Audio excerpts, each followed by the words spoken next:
ইমানের কর্তব্য, ইমানের কর্তব্য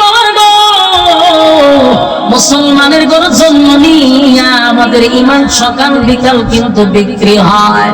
আমরা সকাল বিকাল ইমান বিক্রি করি। হায় আফসোস, হায় আফসোস। এবার বাদশা বলেন, মন্ত্রী তুমি আমার বেতনভুক্ত মন্ত্রী, আমার খাও আমার পড়ো, খোদার বেলায় আমার মানো না কেন? মন্ত্রী বলে, বাদশাহ জীবনভর আপনার কাছে ছিলাম, আপনারটা খাইলাম, আপনারটা পড়লাম, ঠিক অন্ধভাবে আমি যেমন অন্ধ ছিলাম, আমার কলবটাও অন্ধ ছিল। আপনাকে আমি খোদা মানছি, বিপদে পড়লে আপনার কাছে চাইছি, কিন্তু আমি আমার কোনদিন মনের আশা পূর্ণ করতে পারিনি। আমি জন্ম কোনদিন এই চক্ষু দিয়া দুনিয়া আল্লাহ কেমন বানাইলো সেটা কোনদিন দেখতে পাইনি। আমার যে মা বাবা জন্ম দিছে সেই মা বাবা কেমন আমি কোনদিন দেখি নাই। মানুষ আল্লাহ কেমন আকৃতিতে বানাইছে সেটাও কোনদিন আমি দেখি নাই। আমার আল্লাহ কেমন বানাইলো সেটাও আমি কোনদিন দেখি নাই। আপনার কথায় উঠছি আর আপনার কথায় বসছি। আমার চোখ দুইটা নাই, আমি জানি আমার চোখ না থাকার কারণে আমি কত কষ্টে ছিলাম। এই পৃথিবী আল্লাহ এত সুন্দর করে বানাইছে, আমার যদি মালিক চোখ না দিত এই পৃথিবী কেমন আমি কোনদিন দেখতে পারতাম না। কত ডাকলাম আপনারে খোদা বলে, কত ডাকলাম, কোনদিন আমার কোন উপকারে আপনি আসলেন না। এই বাদশাহ, এই যুবক যখন আমার রবের পরিচয় দিল, আমি আমার রবরে শুধু একবার আল্লাহ বলে ডাক দিছি, সুবহানাল্লাহ, আল্লাহ বলে ডাক দিলাম, সাথে সাথে আমার মালিক আমার চক্ষুটা ফিরাইয়া দিল। আমি এই পৃথিবীর সৌন্দর্য দেখতে পারলাম, আমি মানুষ কেমনে বানাইলো সেটাও দেখলাম, আমি আমার সব কিছু দিয়ে পাইলাম। শুধু একদিন আল্লাহরে একবার ডাক দেওয়ার পরে যদি এমন নিয়ামত আমি পাই, সেদিন থেকে বুঝতে পারছি আপনি কোনো খোদা না। খোদা না মানলে মানুষকে শুলিতে ঝুলাইয়া আপনি হত্যা করেন। আপনি জালেম হতে পারেন কিন্তু খোদা হতে পারেন না। আর যিনি খোদা হয় তার মরণ নাই। বাদশারে তোর জন্ম আছে, তোর মরণ আছে, তোর ঘুম আছে, তোর খাওয়ান আছে, কথা হয় না? তোর ঘুম আছে, তোর খাওয়ান আছে, তোর মরণ আছে, তোর জীবন আছে, তোর জন্ম আছে, তুই আবার খোদা হস কেমনে? বলুন, আল্লাহর কি ঘুম আছে, আল্লাহর খাওয়ান আছে, আল্লাহর জীবন আছে, মরণ আছে, কথা হয় না? আল্লাহু লা ইলাহা ইল্লাহু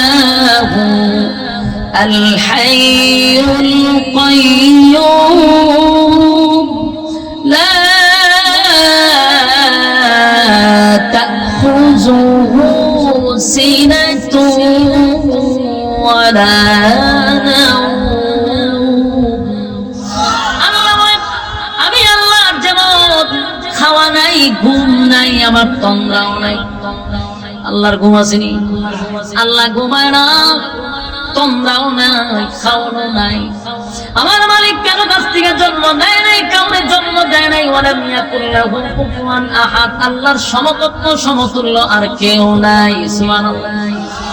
এই তিন ব্যক্তি ঈমান আনছে একত্ববাদী খোদার উপরে, যার কোনো শরীক নাই, যার কোনো ইলাহ নাই। বাদশার চান্দি পোড়া গরম, বাদশা টেনশনে আছে, সারা রাজত্ব আমি চালাই রে। এখন যদি গ্রামের মানুষ, গঞ্জের মানুষ, শহরে বন্দরের মানুষ শুনে আমি ছাড়া ও রব আছে, তাহলে আমার খোদাই শেষ হয়ে যাবে। তাই বাদশার চিন্তা হলো, এই তিনজনকে যদি আমি হত্যা করি তাহলে আমার রাজত্ব টিকে থাকবে, আমার খোদাই দাবি টিকে থাকবে। তাই তিনজনকে একত্রিত করে সুযোগ দিল, এখনো সময় আছে, তোমরা আমার রব মানো, তাহলে তোমাদেরকে ছেড়ে দিব। মন্ত্রীর প্রথম ধরে বলল, মন্ত্রী আমার খাইলি, আমার করলি, এবার তুই স্বীকার কর যে আমি তোর রব। মন্ত্রী কয়, আমি তোরে আর কোনদিন খোদা হিসাবে মানতে পারবো না, কারণ আমি এতদিন দেখি নাই, এখন তোরে দেখছি। তোরে দেখলে বুঝা তুই একটা খারাপ শয়তান, তোরা তো শয়তানের লাগা সারা ঘরে দেখলি। আমি আমি তোরে কোনদিন খোদা মানতে পারবো না, এতদিন অন্ধ ছিলাম, তোরে দেখি নাই, আজকে ভালো করে দেখলাম খোদার কোন কোয়ালিটি তোর মধ্যে পাওয়া যায় না। তুই জালেম। মেজাজ গরম হয়ে গেছে, মন্ত্রীর গ্রেফতার কইরা পিছন দিয়া হাত বাইজা মাথার উপরে একটা করাত রাখছে, করাত চিনি গাছ দেখাড়ে, এই করাত মাথার উপরে রাখছে আর বলল, কালেমা যদি না চারস, আমারে যদি রব না মানস, করাত দিয়া 2 ভাগ করব। যুবক ভাইরা, মুরব্বী বাবারা, আমি প্রথমেই বলেছিলাম ঈমান কারে কয়, ঈমান কারে কয়, ঈমান কারে কয়, একটু দিলের কান লাগায় শুনবেন। এদের ঈমানের পরীক্ষা, এদের ঈমানি পরীক্ষা কেমন ছিল গো, তাদের ঈমানি পরীক্ষা কেমন ছিল। এই জন্য আল্লাহ বলেন, আমিনু কামা আমানান নাস, তোমরা ঈমান আনো তাদের মতো, ঈমান আনো ওই মানুষদের মতো। ওই মানুষ বলতে কারা? হয় সাহাবায়ে কেরাম, আর না হয় আসিয়া হতে পারে, আব্দুল্লাহ বিন তামির হতে পারে, সাহাবায়ে কেরাম হতে পারে, কারণ তারা ঈমানের পরীক্ষা দিয়ে উত্তীর্ণ হয়েছে। আল্লাহ বলেন, আমিনু কামা আমানান নাস, তোমরা ওই মানুষদের মতো ঈমান আনো। এক করাত মাথার উপরে রাইখা এক আল্লাহর উপরে ঈমান আইনা তারা করাতের নিচে মাথা দিয়া দিছে। বলুন, এই লোকটা কি জন্মগত ঈমানদার ছিল? তার বাবা কি ঈমানদার ছিল না? সবেমাত্র ঈমান আনার পরে ঈমানের পরীক্ষা তার উপরে শুরু হয়ে গেছে। 99 নয়, 100 নাম্বার পাস করছে। সুবহান। আমার যুবক ভাইরা, এই যে আমি বক্তা সহ আল্লাহ মাফ করুক, আপনাদের ব্যাপারে আমি জানি না, আমার ব্যাপারে বলি, আমার মাথার উপরে যদি করাত রাখে রে, আমার ঈমান টিকবো কিনা আল্লাহ ভালো জানে। এমন ভয়াবহ অবস্থা, কারণ যেই বাংলাদেশে করাত রাখার দরকার নাই, 5 টাকার রং সার কাছে ঈমান বিক্রি হয়। বাস্তব না বাস্তব? 5 টাকার রং সার কাছে ঈমান বিক্রি করে। একটা চেয়ারের জন্য আমি মৌলবি পর্যন্ত বিক্রি হয়ে যাই। বাস্তব না বাস্তব? একটা চেয়ার পাওয়ার জন্য আমি মৌলবি পর্যন্ত মানুষের কাছে বিক্রি হয়ে গেছি। আমাদের ঈমান এত দুর্বল হয়েছে। সাধারণ পাবলিকের উপরে আমার কোন অভিযোগ নাই, আমরা হুজুররাই তো এখন তা শুরু করছি। হায় হায়, আমাদের জন্য বুকের উপর পাথর রাখা লাগবে না, আমাদের মাথার উপরে করাত রাখা লাগবে না, আমরা 5 টাকার রংসার কাছে ঈমান বিক্রি করি। রংসা খাওয়াইলে হয় বুড় আপনারে দিব, দুধ চা খাওয়াইলে হয় আপনারে দিব, কফি খাওয়াইলে হয় বুড় আপনারে দিব। গুরু মার্কা গিয়া হয় দুধ চা খাওয়াইছে, তো গুরু মার্কারে আপনারে বুট দিব। কিছুক্ষণ পরে ছাগল গেছে, ছাগল মার্কায় গিয়া হয় দুধ তারে দিবি, তো সিদ্ধান্ত এখানে হয়তো দুধ চা খাওয়া। ইচ্ছা মতো দুধ চা খাওয়াইছে, ছাগল ডে খাওয়াইছে, ছাগল মার্কা বুট আপনারে দিব। কিছুক্ষণ পরে মহিষ মার্কা গিয়া খাওয়াইছে কফি, এখন কি আর ছাগল আর গুরুরে বুট দিব? গেছে এখন কফি ওই যে বসে দিছে। আমাদের ঈমান তো এই জায়গাতে থামছে। আমার যুবক ভাইরা, আল্লাহ বলেন, আমিনু কামা আমানান নাস, ওই মানুষদের মতো ঈমান আনো যারা করাত মাথার উপরে রাইখা কালেমা ছাড়ে নাই। মন্ত্রী রে করাত দিয়া 2 ভাগ করছে। হায় হায়, এই ঘটনাগুলি যখন আমরা পড়ি, আমি নিজের মধ্যে আমার কম্পন সৃষ্টি হয়। আল্লাহ না করুক যদি আমার এই করাতটা মাথার রেখে হয় মৌলবী ঈমান ছেড়ে দেয়, আমি কতক্ষণ ঠিক কথা কমি চিন্তায় আমার ঘুমে ধরে না যে সর্বনাশ, কেমনে মাথা করাত দিচ্ছে। করাত দিয়ে যদি এইভাবে কাটতে থাকে, বুঝেননি অবস্থাটা, একবার চোখ দিয়ে কল্পনা করে ভাবা যায়। কিন্তু তারপরেও করাতের নিচে গিয়াও ঈমান দেয় নাই, জীবন দিয়া দিছে, ঈমান দিছে না। ঠিক কি না?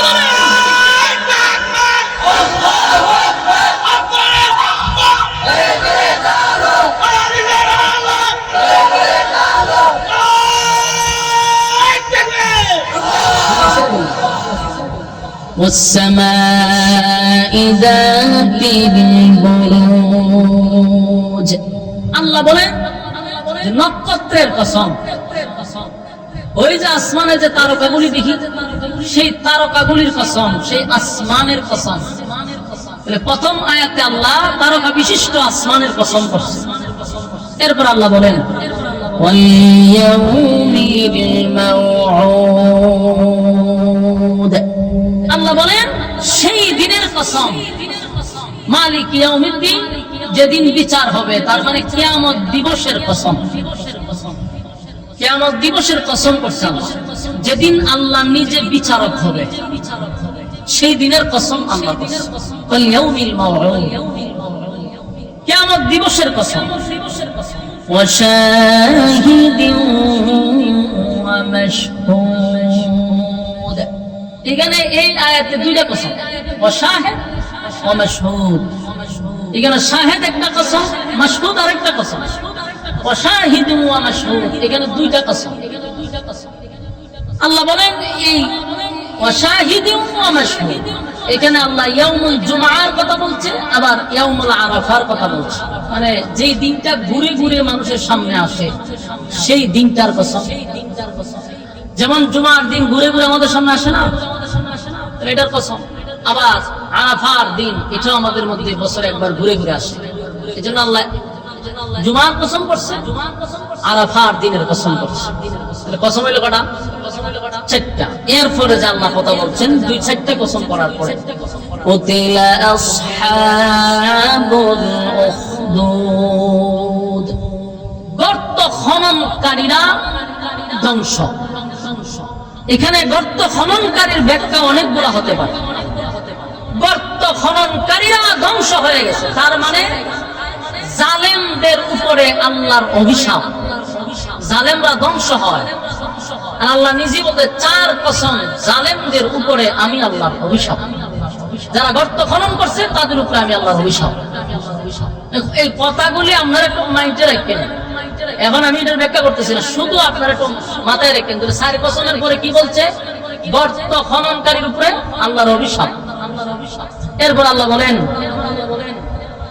النار ذات الوقود আগুন ওয়ালা মানে যে গর্তে আগুন ধরানো হয়েছে এই আগুন ওয়ালাদের ব্যাপার আল্লাহ কথা বলছে তাহলে এখানে আমরা আগুন পাইলাম যে গর্তে আগুন ধরেছি এর আগে কি বলছে গর্ত খননকারীর উপরে আমি আল্লাহর অভিশাপ এবং গর্ত খননকারীরা ধরা পড়েছে ধ্বংস হয়ে গেছে ওর আসলো কি আগুনের কথা এই প্রত্যেকটা কথা আমরা এখন মাথায় রাখতে হবে সামনের কথাগুলো আপনার বুঝতে সুবিধা হবে এরপর আল্লাহ বলেন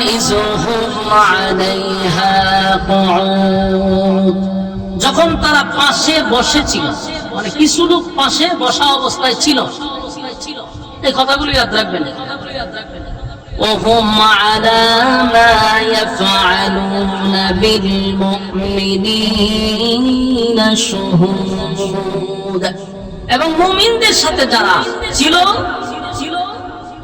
মুমিনদের সাথে মানে প্রত্যেকটা মুমিন যাদের সাথে যে ঘটনাগুলি ঘটছিল আল্লাহ বলেন হুম আলা মা ইয়াফআলুনা বিল মুমিনিনা শুহুদ প্রত্যক্ষ ছিল মানে মুমিনদের সামনে যারা ছিল এরা সাক্ষী ছিল যারা বসা অবস্থায় ছিল তারা এই দৃশ্যগুলো দেখছে তারা সাক্ষী ছিল আল্লাহ এরপরে বলেন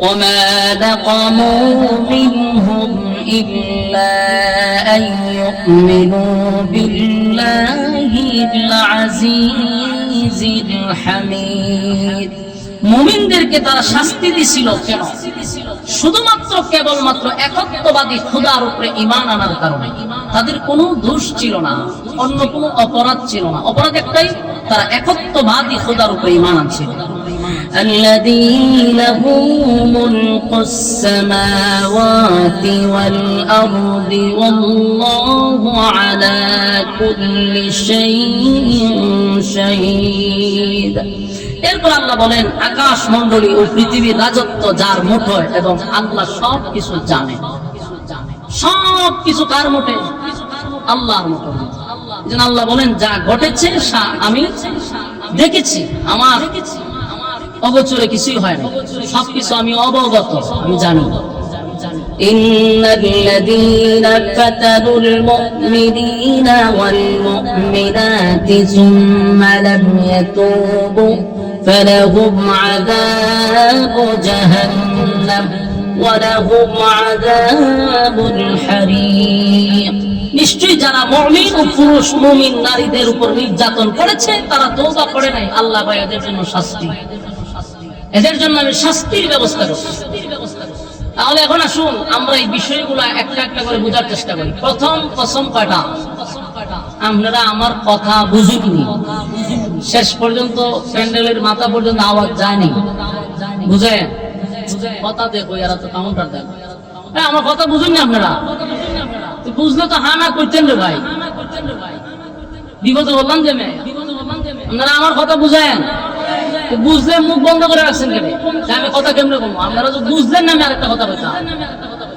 কথা বলার সময় যদি আপনারা কাউন্টার না দেন, হ্যাঁ না ঠিক বেঠিক তো বলতেই বললেন না, আমি বুঝতাম যে কথা রিসিভ হইতেছে, আর একটা কথা বলার আগ্রহ উৎসাহ বাড়বে। আমার কথা আপনারা বুঝেন, তাহলে জি হয়ে একটা আওয়াজ দিয়ে এবং যা জিজ্ঞাসা করি তা বলবেন, তাহলে দুইটা ফায়দা, একটা হলে আপনাদেরও ফায়দা। প্রতিটা কথা আপনার যেখানে ঢুকতেছে আপনি কাউন্টার দিতেছেন, কথাগুলো মুখস্থ হবে, ভিতরে ঢুকবে। মেহেরবানি করে একটু হানা বললেন, বলুন কসম কয়টা? আরো জোরে কয়টা? চারটা। কসম করার পরে আল্লাহ কি বলছে? যে জালেমদের প্রতি আমি আল্লাহ অভিশাপ। এখানে আল্লাহ বলছেন গর্ত খননকারীদের উপরে আমি আল্লাহর অভিশাপ, তারা মারা পড়ছে, গর্ত খননকারীরা মারা পড়ছে। তাহলে আমরা এখান থেকে একটা গর্ত পাইলাম, এরপরে আগুন পাইলাম, আগুন ধাউ ধাউ করে জ্বলছিল, একটা আগুনও পাইলাম। আবার এক আয়াতে পাইলাম যে পাশে কিছু লোক বসা ছিল, তারা সব দেখেছিল, ঠিক না? এরপর আমরা পেলাম কিছু মানুষদেরকে শাস্তি দিছে, যারা ছিল পুরুষ মুমিন এবং নারী মুমিন। এই নারী এবং পুরুষদেরকে আগুন দিয়ে তারা জ্বালাইছে, পুড়াইছে। অপরাধ কি? ঈমান আনছে কার উপরে? ভাই আল্লাহর রাস্তে আপনারা এখানে ওয়াজ করতেছে, আমি তো জানি এটা ব্রাহ্মণবাড়ি। আরে ভাই আমি তো মমি সিংহাইছি না ওয়াজ করতাম, না রংপুর আইছি, ব্রাহ্মণবাড়িয়া। তো আপনার স্টেজ থেকে যদি ব্রাহ্মণবাড়ির আওয়াজ নাই, তো মমি সিং যাওয়া ভালো। ওখানকার মানুষ আওয়াজ দেয় না, এরা চুপ করে বইতে। আমরা এটা অভ্যস্ত গেছি, যারা আওয়াজ বলতে আমরা ওয়াজ করে যাই, কিন্তু এটা তো ব্রাহ্মণবাড়িয়া। আপনারা যদি আওয়াজ না দেন, তো ব্রাহ্মণবাড়ির শ্রোতাদের জন্য যে ওয়াজ, এই ওয়াজ আমার দিতে পারিত না, তো মমি সিংহে ওয়াজ করতে হবে। যেমন শ্রোতা এমন ওয়াজ, আমিও সব জানি। দু তিনবার জিজ্ঞাসা মাফের আওয়াজ না দিলে আমি আমার মতো ওয়াজ করে এলামে জঙ্গা লাগবো। আর আমরা যে ব্রাহ্মণবাড়িয়ার মানুষ, এরকম ওয়াজ তো আমার করা দরকার, আমার কথা ওই রকম ভাবে বলা দরকার, কিন্তু এটা তো আমরা রাখতে পাইতেছি না। এলে একটা আওয়াজ দিতে, আওয়াজ দিলে আমার আওয়াজ বাহির হবে। আপনারা যত বেশি আওয়াজ দিবেন তত বেশি আমার আওয়াজ বাহির হবে। মেহেরবানি করে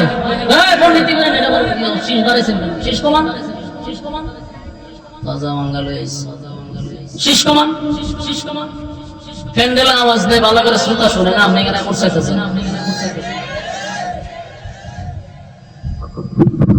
মুড নষ্ট করছি।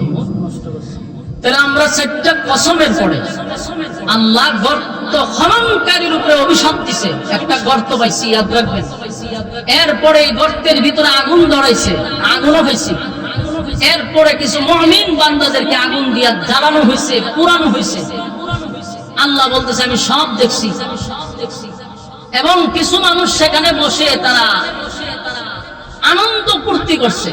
যখন মুমিনদেরকে আগুন দিয়া জ্বালানো হয়, তখন পাশে কিছু মানুষ বসে হাসি তামাশা করছে। তারা কারা? এর বিস্তারিত আলোচনা আমি করতে চাই, আপনারা যদি আমার অনুমতি দেন। কিন্তু আপনারা আওয়াজও দরকার।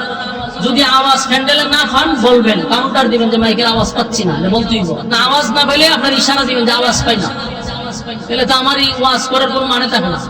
পর্যাপ্ত পরিমাণ আওয়াজ থাকতে হবে প্যান্ডেলের ভিতরে, শোনা যায় এতে আওয়াজ দিবেন। সম্মানিত শুধু এখন আসুন আমরা বিস্তারিত বলি। যে মুমিন বান্দাদেরকে আগুন দিয়া জ্বালানো হয়েছে, তাদের অন্য কোনো অপরাধ ছিল না। অপরাধ ছিল তারা ঈমান আনছে এক আল্লাহর উপরে। এই বাচ্চাগুলো উড়াই দেন, হুজুর এগুলো সত্যি উড়াই দেন, পিছনে যাও। এই উড়ো, ভাই অনেক কোন ধরে কথা বলতেছে, ওড়ো পিছে যাও। আমার এত শ্রোতার দরকার নাই, যারা শুয়া শুনবে আসেন। এই উড়ো না কা, ওই নিসা আমার ওই সত্যি কথা বলতেছি। আপনারা যারা ওয়াজ শুনবেন সামনে আসেন, ওয়াজ শুনলে সামনে আসেন।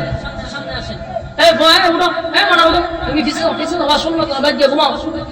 তো বাপ ধরে ঘুমাইছে, পোলা ভান বাড়াইছে মাথায় ওয়াজ শুনতে লাগে। বসেন, কথা বলো না, কথা বলো না, বাস্তব পোলা ভান্ডার টুপি পরাইয়া ভাঞ্জে পরে বাবা বাবা শুনে যাও, আর বেচারা বাইক ঘুমাইছে। এতে কি ওয়াজ শুনে নিয়ে বই বই বক করে। মেহেরবানি করে আমরা যারা কথা শুনবো বসে থাকি। দেখেন তাদের অপরাধ ছিল ঈমান আনছে কার উপরে? এক আল্লাহর উপরে। রাসূল আরবী সাল্লাল্লাহু আলাইহি সাল্লাম দুনিয়াতে আসার বহু আগে একজন জালেম শাসক ছিল। এই জালেম শাসকে করত কি? নিজের খোদা দাবি করত। যারা তারে রব মানত না এদেরকে শুলিতে ঝুলাইয়া মারত, নির্যাতন করত, আগুনে ফুরাইয়া মারত। চিন্তা করেন কত বড় জালেম শাসক। এই জালেম শাসক মানুষকে কারণে অকারণে নির্যাতন করত, শুধুমাত্র সে নিজেকে খোদাই দাবি করত, আর তারা না মানলেই অত্যাচার করত। যেই সময় জালেম শাসক ছিল তখনকার যুগটা ছিল জাদুবিদ্যার যুগ। খুব বেশি জাদু চর্চা হইত, জাদুর প্রভাব ছিল খুব বেশি। আর এই সূরা নাজিল হওয়ার বহু কারণ ছিল। যখন সাহাবায়ে কেরামদেরকে নির্যাতন করা হচ্ছিল মাক্কি জিন্দেগিতে, তখন আল্লাহ এই সূরা নাজিল করছিল। কেন নাজিল করছিল? সাহাবায়ে কেরামদেরকে এই ঘটনাগুলি রাসূলের মাধ্যমে শোনায় দেওয়া হয়েছে যে তোমাদের আগেও ঈমানের জন্য এই জীবন দিছে, যেন সাহাবায়ে কেরামদের ঈমান আরো শক্তিশালী হয়। জাদুঘর বৃদ্ধ হয়ে গেছে, এত বৃদ্ধ হয়েছে সে নিজেই বুঝতেছে যে আমার লক্ষণ বেশি ভালো না, লক্ষণ বেশি ভালো না, যে কোনো সময় মারা যেতে পারি। তবে আমি যদি মারা যাই আমার বাদশা তো পড়বো বিপদে। ওই জালেম শাসকের বিষয়টা সে চিন্তা করতেছে যে আমার বাদশা তো বিপদে পড়বো, কারণ জাদুবিদ্যা দিয়ে তার পাওয়ার, তার ক্ষমতা মানুষের সামনে দেখানো হয়, আর মানুষ এইগুলো দীক্ষা তার রব মানে। কথা বুঝতেছেন? জাদু দিয়ে তার কেরামতি হাসিল করছে। যেমন বর্তমান যুগে এখন কিছু ভণ্ড পীররা কুফরি কালাম করে, মানুষকে ভক্ত করে, মানুষকে আকৃষ্ট করে। ওই জালেমদের মতোই সিস্টেম ভিন্ন, জাদু না, এগুলো হয় কুফরি কালাম। ফু দিয়া দেখবেন গ্লাসও ফু দিছে, গ্লাস ফাইতে গেছে। শ্রোতার দিকে সুবহানাল্লাহ ওয়া তুমরুফি একটু বেড়াবেড়ি মরে যাওয়া শুরু হয়। এটা হয় কুফরি কালাম। এরা এই পদ্ধতিটা বাচ্চা নিছে এখনকার ভণ্ডরা। আমি মাঝে মধ্যে চিন্তা করে ভাই না, এটি ওপেন বিড়ি খায় এত মুরিদ পাইছে কই, আর কিতাব বুঝে এত মুরিদ হইছে, আমার মাথায় ধরে না। তা আমার মাঝে মধ্যে আমি কাজ করাই যে আমার এলাকায় কিছু লোক কাজ করে পরে দেখলাম এদের মধ্যে একজন হলো এরকম একজন পীরের মুরিদ। যে গেলাম কিতাব বুঝা ভাই সব বোনা সবুরা মারাত্মক কামেল, মারাত্মক কামেল। কামেল কেমন বুঝছেন? আর সর্বনাশ, পানির মধ্যে ফু দিলে পানি আগুন হয়ে তো আসে। এমন মক্তক আমি বাড়িতে কি করছি না খাইছি সব আমার ফিরে হইতে পারে। আমি যা বোঝার বুঝে নিয়েছি সব পড়া শুনে নিয়েছি। এই সমস্ত ভণ্ড মূর্খ গুলারে মুরিদ করে এই সমস্ত ভণ্ডরা। এদের মধ্যে দেখবেন শিক্ষিতর হার খুব কম। যত সরল সোজা মানুষ আছে অজ্ঞ মানুষগুলার এরা মুরিদ করে। এদের কাছে কোনো আলেম মুরিদ হয় না, এটা জানা রাখবেন। কোন আলেম মুরিদ হয় না, হয় যত সরল সোজা মানুষ আছে গ্রামের কমজোর ইমানদার, যেগুলোর ইমান এমনি লড়ে সরে, এটিরে মুরিদ করে। তো ওই জালেম বাদশা জাদু বিদ্যা দেখাইয়া মানুষকে আকৃষ্ট করত। এই বৃদ্ধ চিন্তা করলো আমি যদি মারা যায় তাহলে আমার বাদশা চলবো কেমন? বাদশারে প্রস্তাব দিল যে স্যার আমার তো লক্ষণ বেশি ভালো না, শরীরের হালতও বেশি ভালো না, যদি মারা যায় জাদু বিদ্যাটা আমি কার কাছে দিব? এজন্য আপনি আমাকে একটা বুদ্ধিমান, একটা সুটান দেহের অধিকারী, একেবারে ইয়ং নওজোয়ান একটা ছেলে আমাকে দেন, মেধা ভালো। বাদশা সারা দেশ বাচ্চা একটা ছেলে রয়েছে, বুদ্ধিবালা, বডিবালা, সর্বদিক দিয়ে। এই বাদশার কথায় এই ছেলেকে এই বৃদ্ধ লোক জাদু শিখানো শুরু করলো। প্রতিদিন ক্লাসে আসে, জাদু শিখে, বিকেল বেলায় বাড়িতে যায়। হঠাৎ একদিন রাস্তায় দেখে ঈসা আলাইহিস সালাতু ওয়াস সালামের একজন উম্মত, তখন ঈসা নবীর উম্মত ছিল। এই ঈসা নবীর উম্মত, এই ব্যক্তিটা আবেগ ব্যক্তি, রাস্তার পাশে বসে কোন সময় যে মাইক পুরায় ফেলায় দিয়ে আমি কইতে পারি না। আমার তো মেজাজ গরম ভাই, আত্মা মেজাজ গরম হয়ে যায় না, এরা আমার মেজাজ তারা হিট করে দেয়। দেখেন এই লোক রাস্তা দিয়ে যাওয়ার সময় দেখে যে এক লোক বৈশা বৈশা ওয়াজ নসিহত করতেছে। যেমন মনে করেন আমি কথা বলতেছি, আপনারা শুনতেছেন, রাস্তা দিয়ে একজন যাচ্ছে, চিন্তা হলে লোকটা কি বলে, তার সামনে এত মানুষ, একটু শুনি। এক পর্যায়ে এই মানুষের সাথে এই ছেলেটাও বসছে, আওয়াজকে আপনারা শুনে না, একটা আওয়াজ দিয়ে। তো রাস্তার পাশে যখন লোকে বয়ান করতেছে, এই যুবক ছেলেটা গিয়ে বসছে, এক দুই দিন কথা শুনছে, দেখে ভালোই তো লাগে, এই আবেদের কথা ভালোই লাগে, প্রতিদিন সেইখানে একটু সময় দেয়। অন্যদিকে এই জাদুঘর তারে প্রতিদিনই ধমক দেয়, মারধর করে, যে মিয়া ক্লাসের টাইমে তুমি আসো না কেন, তোমার এত দেরি হয় কেন? কিন্তু সে তো ওখানে সময় দেয়, আসতে কিছু সময় দেয়, যাইতে কিছু সময় দেয়। একদিন এই যুবক ছেলে চিন্তা করলো, এই লোকটা এত সুন্দর সুন্দর কথা বলে, যেই রবের পরিচয় আমাকে দিচ্ছে, যেই রবের কথা বলতেছে, সারা দেশের মানুষ জানে বাদশাহী খোদা, সারা দেশের মানুষ জানে এই জালেম শাসক হলো খোদা, সেই রব, মানুষ তার রব হিসাবে না নিচ্ছে। যুবকও জানতো যে রব মানেই হলো এই জালেম শাসক, কিন্তু এই পাদ্রীর মুখ থেকে শুনতেছে আরেক রবের নাম, যিনি আসমান জমিনের মালিক, যিনি জীবন দেন, জীবন নেন, এবং যিনি কারো কাছ থেকে জন্ম নেয় না, কাউকে জন্ম দেয় না, এমন রবের কথা শুনে যুবক চিন্তা করলো যে উনি আবার কোন রবের পরিচয় দিচ্ছে। তার কথা শুনতে শুনতে তার খুব ভালো লাগছে। তো একদিন এই মজলিস থেকে উঠা জাদুকরের কাছে যাবে, তো রাস্তার মধ্যে দেখে অনেক মানুষ জড়ো হইয়া দাঁড়ায় আছে। কিরে এত মানুষ কাছে গিয়া দেখে বড় এক প্রাণী বসা, কারণ কিতাবে অনেক জায়গায় সাপ লেখা হয়েছে, কোন জায়গায় দেখছি সিংহ লেখা হয়েছে, বড় এক ধরেন না একটা পশু বসা, যেগুলো ভয়ঙ্কর, যেমন সিংহ, বাঘ, এরকম। এটার ভয়ে মানুষ রাস্তা দিয়ে যেতে পারতেছে না। এখন তো চিন্তা তুলে গেছে মানুষ, ঘটনাটা কি? এই যুবক সেখানে দাঁড়াইছে, দাঁড়াইয়া সে এখন বলতেছে, আল্লাহ আমি পাথরটা দিয়া ঢিল মারব, যদি আমাদের দেশের বাদশা উনি যদি খোদা হয়ে থাকে সত্যিকারের, তাহলে ছোট্ট পাথরটা দিয়ে ঢিল মারলে যেন এই প্রাণীটা মারা যায়। তো বাদশার নাম নিয়া ঢিল দিছে, কিন্তু এই প্রাণী মরে নাই। যুবক বুঝতে পারলো যে বাদশা কোনো খোদা। এবার সে বলল, পাদ্রী আমাকে যে খোদার পরিচয় দিছে, উনি যদি সত্যিকারের খোদা হয়, তাহলে এই পাথরটা দিয়ে ঢিল মারলে যেন মারা যায়। পাথর দিয়ে ঢিল মারতেই এত বড় সিংহ সাথে সাথে মারা গেছে। এখানে কিন্তু উপস্থিত অনেক মানুষ ছিল, তারা এই দৃশ্যটা দেখছে। দেখার পরে এরা মনে করছে যুবকের ভিতরে অলৌকিক কিছু আছে, নাইলে এত ছোট একটা পাথর দিয়ে ঢিল মারলে এত বড় সিংহ মরে না। যুবকের রাতারাতি জনপ্রিয়তা বেড়ে গেছে। যদিও তখন ফেসবুক আসিল না, ঠিক না, ইউটিউব আসিল না, ভাইরাল হওয়ার সিস্টেম হলো এখন ইউটিউব আর ফেসবুক, তখন কিন্তু এগুলা ছিল না। তখন মানুষের নজর কাছে এই ছেলের এই দৃশ্য দিকটা, একজনের মুখ থেকে আরেকজনের মুখ সরতে সরতে জনপ্রিয় হয়ে গেছে যে এই যুবকের মধ্যে কিছু একটা আছে। এত ছোট পাথর দিয়ে ঢিল মারলো, এত বড় একটা সিংহ মারা গেল। রাতারাতি আল্লাহ তার জনপ্রিয়তা বাড়ায়। এখন মানুষ তার কাছে যায়, গিয়া বলে যে আমার এই সমস্যা, রোগে আক্রান্ত, আপনি তো অনেক কিছু করতে পারেন, আমার এই রোগটা ভালো হয় না। যুবক যেটা বলতো যা ভালো করার ক্ষমতা আসলে আমার নাই, ভালো করার ক্ষমতা আমার নাই। যিনি ভালো করেন তার উপরে ঈমান আনা, আমি দোয়া করব ভালো হয়ে যাবে। সুবহানাল্লাহ। আমরা দেশের যে ভিড়গুলো বেরিয়েছে নতুন, এরা কি বলে যে ক্ষমতা আমার নাই, কথা বলে না, খালি চিন্তা করিস না।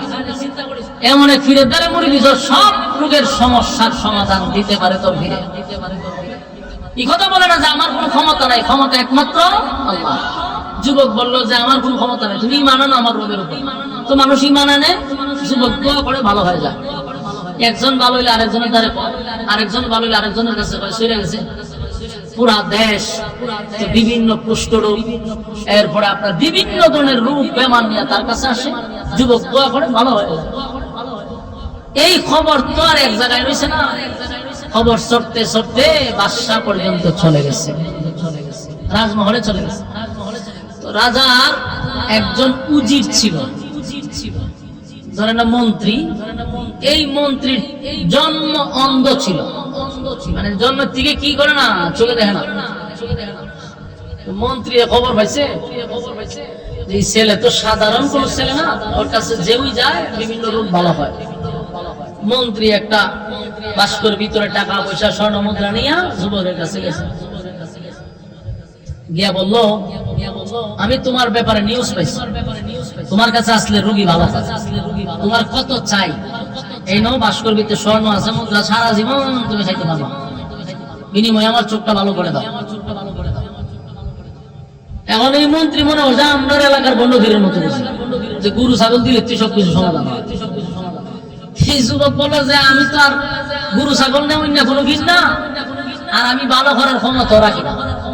আপনি যেহেতু রাজপ্রশাসন থেকে আসছেন, বাদশার একজন ঘনিষ্ঠ লোক, আপনি একজন মন্ত্রী মানুষ, আপনি এই জিনিসটা জানা দরকার। টাকা পয়সার বিনিময়ে আমি চিকিৎসা করি না, যিনি ভালো করেন আপনি তার উপরে ঈমান আনেন, আমি বইলা দিব আল্লাহ আপনার চোখ ভালো করে দিব। এই মন্ত্রী তৈল গিয়ে বাদশার লোক, মন্ত্রী জানে খুদা একজনই আমাদের বাদশা। এখন মন্ত্রী হলো যে খুদা তো আমাদের বাদশা, আমাদের বাদশা ছাড়াও কি কোনো খুদা আছে? যুবক বলল যে আপনার যে বাদশা সে তো কোনোদিন খুদা হতে পারে না, যিনি রব হবেন তার তো জন্ম থাকতে পারে না, যিনি রব হবেন তার তো মৃত্যু থাকতে পারে না, যিনি রব হবেন উনি তো কাউকে জন্ম দিতে পারে না, উনি কারো কাছ থেকে জন্ম নিতে পারে না, উনি এক অদ্বিতীয়, ওনার কোনো শরীক নাই। এই মন্ত্রী চিন্তা করলো যুবক যাই বলো চোখটা যদি ভালো হয় না মাইনে নিলাম, অসুবিধা নেই। মন্ত্রী বলল ঠিক আছে, যদি তোমার রবের উপরে ঈমান আনলে আমার চোখই ভালো হবে, অসুবিধা কি, মাইনে নিলাম। কালেমা পড়ছে, যুবক দোয়া করছে, এই মন্ত্রীর চোখ ভালো হয়ে গেছে। সারা জীবন চোখে দেখছে, জন্মের পর থেকে পৃথিবী কেমন সৌন্দর্য আল্লাহ সাজাইছে কি দেখছে, নিজের শরীর দেখছে। মানুষ যে কেরম জানো, চোখ খোলার পরে সে আশ্চর্য হয়ে গেছে, চিৎকার শুরু করছে। জীবন ভর বাদশারে খোদা ডাকলাম, এই বাদশা আমার চোখ ভালো করতে পারলাম। তুমি কোন রবের পরিচয় আমাদের দিলা, যে রবের নাম একবার নেওয়ার সাথে সাথে আমার চোখ দান করছে? সুবহানাল্লাহ। এই মন্ত্রী তো পাগল হয়ে গেছে, আমি এমন এক রবের পরিচয় পেলাম, একবার শুধু তারে ডাক দিলাম, এক ডাকে সারা দিয়া চক্ষু দিয়া দিল। বছরের পর বছর বাদশারে খোদা বলি, কোনোদিন চোখ ভালো হইল না। এই মন্ত্রীর ভিতরে ইমানের এত স্পিড বাড়ছে, একটা মনে প্রাণে কালেমা গ্রহণ করছে। এখন আইছে, সে তো আগে মোটামুটি আতায় মাথায় যাইতো, চোখে দেখছে না জীবনে, সব দেখলে তার চিনে না হয়। আমি তো আগে জানতাম যে আমরা ভেন্ডার বন্ধু আমি আইতে পারতাম, আমি চোখে দেখি না, এইভাবে অভ্যস্ত হয়ে গেছি। এমন হঠাৎ করে দেখছি, তাহলে আমি চিনব। বাদশার এই মন্ত্রীর একজন নিয়ে আসছে, বাদশা তখন মন্ত্রী তো সব দেখে। এখন আইসা যখন মন্ত্রী সবাই বসছে, বাদশার নজর পড়ছে মন্ত্রীর উপর। কারণ একটা জিনিস খেয়াল করেন, যারা অন্ধ এরা বাচন ভঙ্গিটা ভিন্ন, হারিয়ে থাকলে দিতে পারে, ঠিক নেই? একটা খেলে দিতে পারে, ধরে কিতা করে কিতা ইটার একটা অভ্যাস। এই মন্ত্রী তার ইতি করতো, এখন যে সুন্দর ভাবে ব্যাট বাড়ায় বাসায় বাসায় গেছে। বাসায় এমনি করে চিন্তা হলো ঘটনা গীতারে মন্ত্রী বাবা আমার ভাই ছায়া সব পেলো খুব। বাদশার আশ্চর্য লাগলো, এই বাবা ছাই মন্ত্রী। মন্ত্রী কয় জি বলেন। তখন হেরে ডাক দেয়, মন্ত্রী আনছে চোখ দেও কেন, তুমি তো অন্ধ ছিলা। বলে এখন সব দেখলাম, আমি সব দেখতেছি, আপনারও দেখতেছি। তোমার চোখ ভালো হলো কেমনে? আমার রব ভালো করছে। বাদশা মনে করছে যে আমার মতো কি হয়েছে, বাদশা বলতে আমি যে বাবা করছি এইভাবে বলে কেন, আমার আগে জানাইতি সারা দেশের মানুষ একখানো কইরা এরপরে তোরে বসাইয়া পাইতাম, আমাদের একলা কইয়া লাভ আছে। আমি যে তোর চোখ পালা করছি এটা তুই সবার সামনে হইতি। মন্ত্রী হয়ে রে তুই কোন খুদা উদা না, তুই যে বাটপারি করে চলতে যাস এটা তো মানুষে জানে না, তোর মানুষে খুদা হয়, তোর মধ্যে খুদার কোন কোয়ালিটি আছে? যিনি আমাকে চোখ দান করছেন তিনি হলেন আমার রব, যিনি আসমান জমিন সৃষ্টি করছে, যার কোনো শরীক নাই, যিনি কারো কাছ থেকে জন্ম নেয় না, যিনি কাউকে জন্ম দেয় না। আল্লাহ কি কারো কাছ থেকে জন্ম নেয়? কাউরে জন্ম দেয় না। আল্লাহ নিজে বলছেন লাম ইয়ালিদ ওয়া লাম ইউলাদ, আমি আল্লাহ কাউকে জন্ম দেই নাই, আমি আল্লাহ কারো কাছ থেকে জন্ম নেই নাই। ওয়ালাম ইয়াকুল লাহু কুফুয়ান আহাদ, আমার সমকক্ষ আর কেউ নাই। রব্বে কারীম বলেন আমি কারো কাছ থেকে জন্ম নেই নাই, কাউরে জন্ম দেই নাই, আমার সমকক্ষ সমতুল্য আর কেউ না।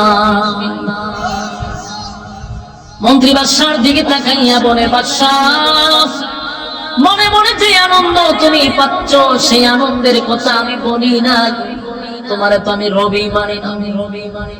বাদশার মেজাজ তো পুরা গরম, শান্তি গরম, সারা জীবন আমার এই আমার অধীনে চললি, আমার দেওয়া বেতন খাই, আমার রাজ্যের ভিতরে তোরে ভালো একটা পোস্টে আমি দাঁড় করায় রাখছি, অন্ধ হওয়ার পরেও তোর সম্মান আর মর্যাদা আমি সব দিলাম। আজকে আমাকে তুই খোদাই মানুষ না বলেন না, তোর চোখকে ভালো করছে বলে আমার রব ভালো করছে। কার কাছে গেছি তখন বলল অমুক একটা যুবক আপনার রাষ্ট্রীয় বেতনে, যাকে জাদুবিদ্যা শেখানো হয়েছে, এই ছেলেই আমাকে আমার রবের পরিচয় দিছে। সুবহানাল্লাহ। বাদশা হয়তো তেহরাদুরান সেনাবাহিনী পাঠাইল, পাঠাইয়া যুবককে গ্রেফতার করছে। যুবকরে ডাক দেয়া হয়, যুবক আমার রাজত্বে শুধু আমাকে খোদা বলতে হয়, তুই কি আমারে খোদা মানো? বলে না, আমার চোখে তুই কোন খোদাও দানা, তুই একটা জালেম, এতটুকু আমি জানি। বাদশার তো মেজাজ গরম, রে আমার রাষ্ট্রীয় বেতন দিয়ে আমি তোদেরকে ফালি, আর আমি খোদাই মানে না। যুবককে গ্রেফতার করছে, রিমান্ডে তাকে নির্যাতন শুরু করছে। বল তোরে কে রবের পরিচয় দিছে? একত্ববাদী খোদার উপরে ঈমান আনার জন্য কে তোরে এই খোদার পরিচয় দিল? মায়ের খাওয়ার পরে যুবক বলল অমুক জায়গায় একজন আবেদ, একটা পাদ্রী আছে, এই পাদ্রীর কাছ থেকে আমি আমার রবের পরিচয় পেয়েছি। দর্শকে ওই পাদ্রী মুসা নবীর যে ঈসা আলাইহিস সালাম উম্মত, তারে গ্রেফতার করে আনছে। দল হইল কয়জন? তিনজন। ঈমান আনছে তিনজন, এছাড়াও বহু মানুষ গুপে গুপে ঈমান আনছে, কিন্তু পরিচয় প্রকাশ্যে আছে তিনজন, মন্ত্রী, যুবক, পাদ্রী। তিনজনকে গ্রেফতার করছে বাদশা। এবার বাদশা বলেন, মন্ত্রী তুমি আমার বেতনভুক্ত মন্ত্রী, আমার খানাও আমার পড়ো, খোদার বেলায় আমার মানো না কেন? মন্ত্রী বলে, বাদশাহ জীবনভর আপনার কাছে ছিলাম, আপনারটা খাইলাম, আপনারটা পড়লাম, ঠিক অন্ধভাবে আমি যেমন অন্ধ ছিলাম, আমার কলকটাও অন্ধ ছিল, আপনাকে আমি খোদা মানছি, বিপদে পড়লে আপনার কাছে চাইছি, কিন্তু আমি আমার কোনদিন মনের আশা পূর্ণ করতে পারিনি। আমি জন্ম কোনদিন এই চক্ষু দিয়া দুনিয়া আল্লাহ কেমন বানাইলো সেটা কোনদিন দেখতে পাইনি। আমার যে মা বাবা জন্ম দিছে সেই মা বাবা কেমন আমি কোনদিন দেখি নাই। মানুষ আল্লাহ কেমন আকৃতিতে বানাইছে সেটাও কোনদিন আমি দেখি নাই। আমার আল্লাহ কেমন বানাইলো সেটাও আমি কোনদিন দেখি নাই। আপনার কথায় উঠছি আর আপনার কথায় বসছি। আমার চোখ দুইটা নাই, আমি জানি আমার চোখ না থাকার কারণে আমি কত কষ্টে ছিলাম। এই পৃথিবী আল্লাহ এত সুন্দর করে বানাইছে, আমার যদি মালিক চোখ না দিত এই পৃথিবী কেমন আমি কোনদিন দেখতে পারতাম না। কত ডাকলাম আপনারে খোদা বলে, কত ডাকলাম, কোনদিন আমার কোন উপকারে আপনি আসলেন না। এই বাদশাহ, এই যুবক যখন আমার রবের পরিচয় দিল, আমি আমার রবরে শুধু একবার আল্লাহ বলে ডাক দিছি। সুবহানাল্লাহ, আল্লাহ বলে ডাক দিল, সাথে সাথে আমার মালিক আমার চক্ষুটা ফিরাইয়া দিল। আমি পৃথিবীর সৌন্দর্য দেখতে পারলাম, আমি মানুষ কেমনে বানাইলো সেটাও দেখলাম, আমি আমার সব কিছু দিয়ে পাইলাম, শুধু একদিন আল্লাহরে একবার ডাক দেওয়ার পরে যদি এমন নিয়ামত আমি পাই, সেদিন থেকে বুঝতে পারছি আপনি কোনো খোদা না। খোদা না মানলে মানুষকে ছুরিতে ঝুলাইয়া আপনি হত্যা করেন। আপনি জালেম হতে পারেন কিন্তু খোদা হতে পারেন না। আর যিনি খোদা হয় তার মরণ নাই।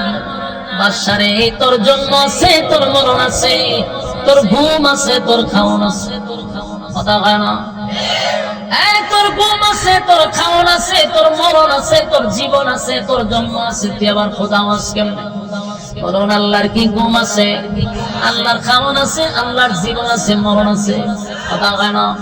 আল্লাহু লা ইলাহা ইল্লাহু আল হাইয়ুল কাইয়্যুম লা তাখুযুহু সিনাতুন ওয়ালা নাওম। আমি আল্লাহ যেমন খাওয়া নাই, ঘুম নাই, আমার তন্দ্রাও নাই। আল্লাহর ঘুম আসেনি, আল্লাহ ঘুমায় না, তন্দ্রাও নাই, খাওয়ানো নাই। আমার মালিক কারো কাছ থেকে জন্ম দেয় নাই, কাউরে জন্ম দেয় নাই। ওয়ালাম ইয়াকুল লাহু কুফুয়ান আহাদ, আল্লাহর সমকক্ষ সমতুল্য আর কেউ নাই। সুবহানাল্লাহ। এই তিন ব্যক্তি ঈমান আনছে একত্ববাদী খোদার উপরে, যার কোনো শরীক নাই, যার কোনো ইলাহ নাই। বাদশার চান্দি পোড়া গরম, বাদশা টেনশনে আছে, সারা রাজত্ব আমি চালাই রে। এখন যদি গ্রামের মানুষ, গঞ্জের মানুষ, শহরে বন্দরের মানুষ শুনে আমি ছাড়া ও রব আছে, তাহলে আমার খোদাই শেষ হয়ে যাবে। তাই বাদশার চিন্তা হলো, এই তিনজনকে যদি আমি হত্যা করি তাহলে আমার রাজত্ব টিকে থাকবে, আমার খোদাই দাবি টিকে থাকবে।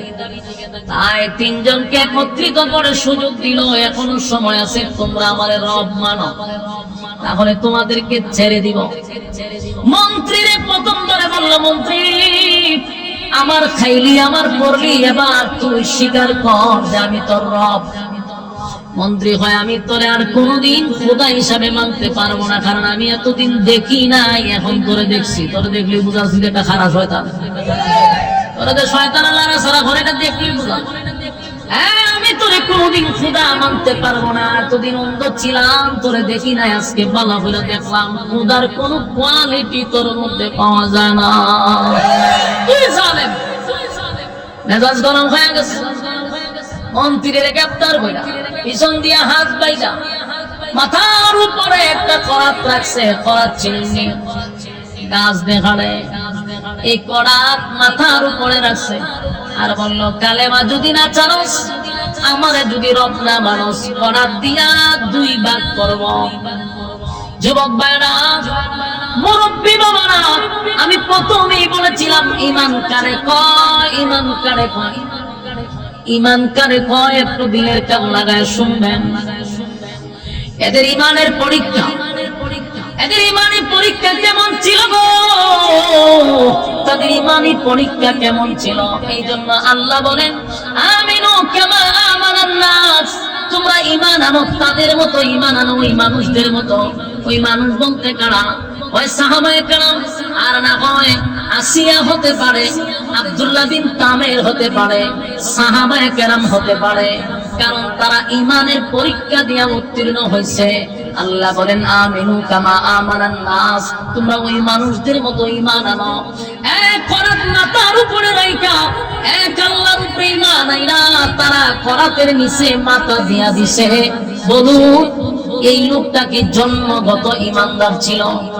তার বাবা কি ঈমানদার ছিল না?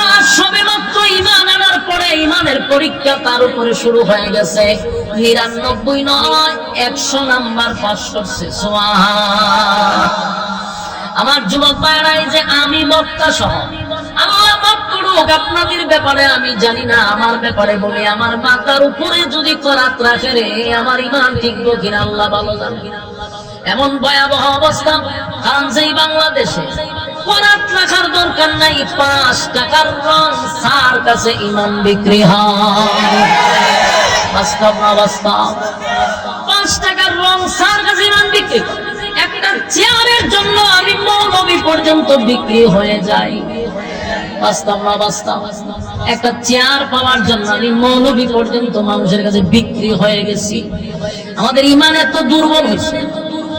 সাধারণ পাবলিকের উপরে আমার কোনো অভিযোগ নাই, আমরা হুজুর রাই তো এখন যা শুরু করছি। হায় হায়, আমাদের জন্য বুকের উপর পাথর রাখা লাগবে না, আমাদের মাথার উপরে করাত রাখা লাগবে না। আমরা 5 টাকার রং সার কাছে ইমান বিক্রি করি। রং চা খাওয়াইলে হয় বুড় আপনারে দিব, দুধ চা খাওয়াইলে হয় আপনারে দিব, রং কফি খাওয়াইলে হয় বুড় আপনারে দিব। গুরু মার্কা গিয়া হয় দুধ চা খাওয়াইছে, তুই গুরু মার্কারে আপনারে বুট দিব। কিছুক্ষণ পরে ছাগল গেছে, ছাগল মার্কায় গিয়া হয় বুট কারে দিবি, তো সিদ্ধান্ত হয়েছে না হয়তো রং দুধ চা খাওয়া। ইচ্ছা মতো দুধ চা খাওয়াইছে, বলে ছাগল দেখা হয়েছে, ছাগল মার্কা বুট আপনারে দিব। কিছুক্ষণ পরে মহিষ মার্কা গিয়া খাওয়াইছে কফি, এখন কে ছাগল আর গরুরে বুট দিব? গেছে এখন কফি ওই যে বসে দিছে। আমাদের ইমান তো এই জায়গাতে থামছে। আমার যুবক ভাইরা, আল্লাহ বলেন আমিনু কামা আমানান নাস, ওই মানুষদের মতো ঈমান আনো যারা করাত মাথার উপরে রাইখাও কালেমা ছাড়ে নাই। মন্ত্রী রে করাত দিয়া 2 ভাগ করছে। হায় হায়, এই ঘটনাগুলি যখন আমরা পড়ি আমি নিজের মধ্যে আমার কম্পন সৃষ্টি হয়। আল্লাহ না করুক যদি আমার এই করাতটা মাথাত রেখে হয় মৌলবী ঈমান ছেড়ে দেয়, আমি কতক্ষণ টিকা থাকবো চিন্তায় আমার ঘুমে ধরে না যে সর্বনাশ, কেমনে মাথাত করাত করাত দিয়ে যদি এইভাবে কাটতে থাকে, বুঝেননি অবস্থাটা একবার চোখ দিয়া কল্পনা করে ভাবা যায়। কিন্তু তারপরেও করাতের নিচে গিয়াও ঈমান দেয় নাই, জীবন দিয়া দিছে, ঈমান দিছে না। ঠিক কি বলে?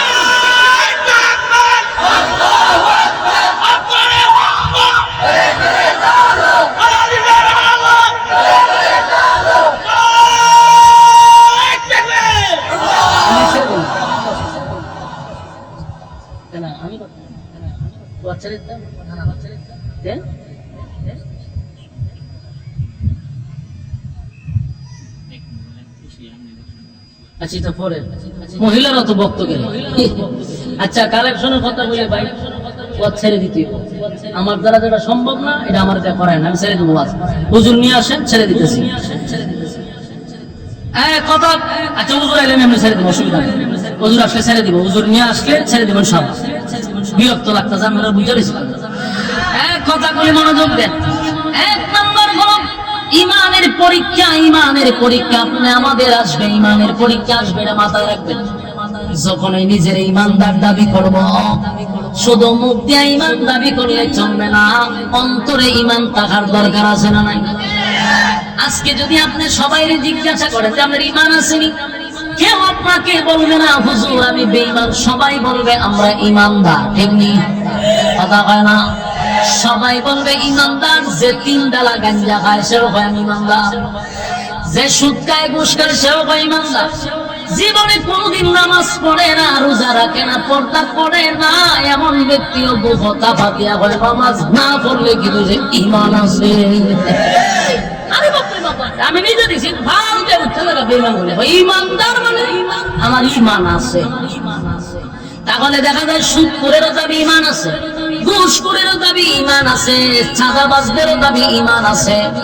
এরে যে ব্যক্তি নামাজ নাই, রোজা নাই, সেও দাবি করে ঈমান আছে। কেন দাবি করে জানেন? কারণ আপনি তার বেঈমান হওয়ার সাহস নেই। হ্যাঁ, আপনারা ঈমানদার বলে আপনি কেন তাই বেঈমান হতে পারবেন? কেন? ঈমান মাপার থার্মোমিটার নাই। ঈমান মাপা ওরে আল্লাহ আওয়াজ দিন না। ঈমান মাপার কি নাই? থার্মোমিটার নাই। জ্বর উঠলে একটা মিশিং বগলের নিচে রাখে, এটার নাম হলো থার্মোমিটার। টান দিয়া বাইর করে দেওয়া যায় 360, 103, 160, এটা হয় জ্বর মাপার মিশিং, থার্মোমিটার। ঠিক নেই? এখন যদি ঈমান মাপার মিশিং থাকতো তাহলে আমি মৌলবী শুদ্ধ ধরা পড়তাম। কথা কেন? ইমাম ধরা পড়তো, বক্তা ধরা পড়তো, ফির ধরা পড়তো, নেতা ধরা পড়তো। বক্তায় যখন আসতো ওয়াজ করার জন্য, কমিটিরা হয়তো হুজুর ওয়াজ করবেন, করে আগে বগলের নিচে ঢালকে দেন। ওয়াজ করবার আগে আমার বগলের নিচে একটা মেশিন ঢুকাই দিত। ঢুকাই তো খারি চল, খারি চল, আমার ইমান দিয়ে জিরো ওয়াজ করো না, করো বাড়ি যাই মান সম্মান বাড়ি যান, বাস্তব না বাস্তব। মসজিদের ইমাম সাহেব যে নামাজ পড়ে, তো নামাজ পড়াইবেন, পরে আগে বগলের নিচে আলগি দেন। ইমাম সাহেব বগলের নিচে মিশিং ঢুকাই দিছে, কান দেয়া বাই করে যে ইমান জিরো, তোজোর ইজ্জত লইয়া বাড়ি যায়। বাস্তব না বাস্তব? ফিরাইছে মুরিদ করতো, ফিরের বগলের নিচে আলগি দিয়া থার্মোমিটার ঢুকাই দিছে। আয়াদের জিরো খোঁজোর মুরিদ করা লাগতো, আমরা নিজের মান সম্মান বাড়ি যায়। নেতা এসে ভাষণ দিত, আগামীতে আমি দাঁড়াইছি, হয়তো নেতা আপনি বগলের নিচে আলগি দেন, বগলের নিচে আলগি দিয়ে মিশিং ঢুকাই দিত। কান দেয়া বাড়ি করে আমরা দিই মানুষ না, আমরা নেতা মানুষ কেমনে বাড়ি যায়? বাস্তব না বাস্তব? আল্লাহ আমি তোর ইজ্জত আর সম্মান প্রকাশ্যে নষ্ট করি না। সুবহানাল্লাহ। একবার মনে মনে শুকরিয়া আদায় করেন রে, যদি আমার মালিক এই সিস্টেম চালু রাখতো, কোন বক্তায় বক্তাগিরি করা সম্ভব ছিল না, এর মুরিদান পিরাগি করার সুযোগ ছিল না, নেতায় নেতাগিরি করার সুযোগ ছিল না, কারণ প্রত্যেকটা মানুষ থার্মোমিটারের কাছে ধরা পড়ত। আল্লাহ কয় আমি মিশিং দিছি না তোরে নিজের শুধরানোর জন্য। রে ভালো জিজ্ঞা, আমি জানিব না তোর ভিতরে কি পরিমাণ ঈমান আছে, তাই ভালো হ, এখনো সুযোগ দিছি, আমি প্রকাশ্যে বান্দা তোদেরকে বেইজ্জতি করি না। আমার নবী আল্লাহর কাছে দোয়া করছে, মালিক গুনার কারণে আমার উম্মতকে আপনি প্রকাশ্যে লজ্জা দিয়েন না। আমার নবীর এই দোয়ার কারণে আজকে ফিরাগি করতেছে, বক্তায় বক্তাগিরি করে, ইমামে ইমামতি করে, ঠিক নেই? আমার জনক ওই অন্ধ মন্ত্রী সকল দাঁড়াইয়া, করাতির সামনে দাঁড়াইয়া সাথে সাথে জীবন দিয়া দিছে, কিন্তু ইমান বিক্রি করে নাই। সুবহানাল্লাহ। ইমান কারে কয়? ইমান কারে কয়? সুবহানাল্লাহ, সুবহানাল্লাহ। আল্লাহ বলেন আমিনু কামা আমানান নাস, তোমরা ঈমান আনো ওই মানুষদের মতো। এবার বলুন আর আছে কয়জন? বুঝা লাইছেন? আপনার মনোযোগ নাই কিন্তু। একজনকে হত্যা করার পরে বলুন আর কয়জন আছে? দুইজন। একজন হলো ওই যুবক, আরেকটা হলো পাদ্রী। এবার যুবকের পাশে দাঁড় করাইয়া পাদ্রীরে ধরছে, হে পাদ্রী বল কালেমা ছাড়বি, আমারে খোদা মানবি, এখনই তোদেরকে ছেড়ে দিব। পাদ্রী কয় আমাকে, আমার কাছ থেকে ঈমান শিখলো এই যুবক, যুবকের কাছ থেকে ঈমান শিখলো এই বৃদ্ধ মন্ত্রী। মন্ত্রী করাত দিয়া জীবন দিয়া গেছে, ঈমান দেয় না, আমি কেমন দিব? সুবহানাল্লাহ। পাদ্রী কেউ করাত দিয়া জিন্দা মানুষটারে করাত দিয়া দুই বান করছে, কিন্তু এই পাদ্রীও ঈমান দেয় নাই, জীবন দিয়া দিছে। চিৎকার দিয়া কোন সুবহানাল্লাহ। ঈমানের কত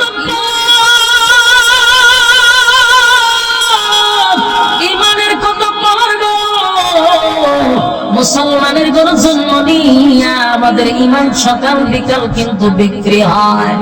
আমরা সকাল বিকাল ঈমান বিক্রি করি। হায় আফসোস, হায় আফসোস, এই লোকটা সবেমাত্র কালেমা পড়িয়া জীবনটা দিয়া গেল, কিন্তু ঈমানটা দিল না। বাদশার চাঁদি পোড়া গরম একটাও বাঁচতেছে না, সব জীবন দিয়া দিতেছে, কিন্তু ঈমান দেয় না।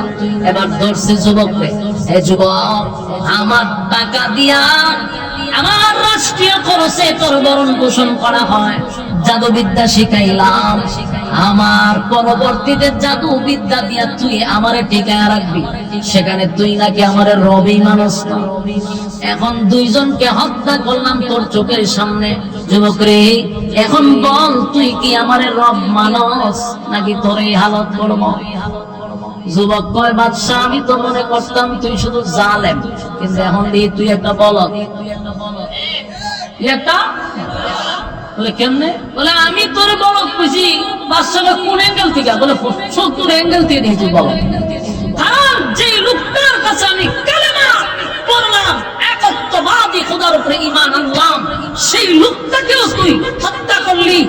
আর ওই লোকের কাছে ঈমান আনলাম আমি, আমার পরে আমি যার কাছে দাঁড়িয়ে কালেমা পড়াইলাম, সেই মন্ত্রীকে হত্যা করলে তুই, আমার পাদ্রীকেও হত্যা করলে তুই, দুইজনকে হত্যা করলে আমার কারণে। আর আমি বুঝি অন্তরে খোদা মানো ভাবলে কেন হইলে তুই বল? মন্ত্রী বাদশার মেজাজ গেছে গরম, এখন না তোরে আমি প্রকাশ্যে মারবো। কিভাবে মারবো?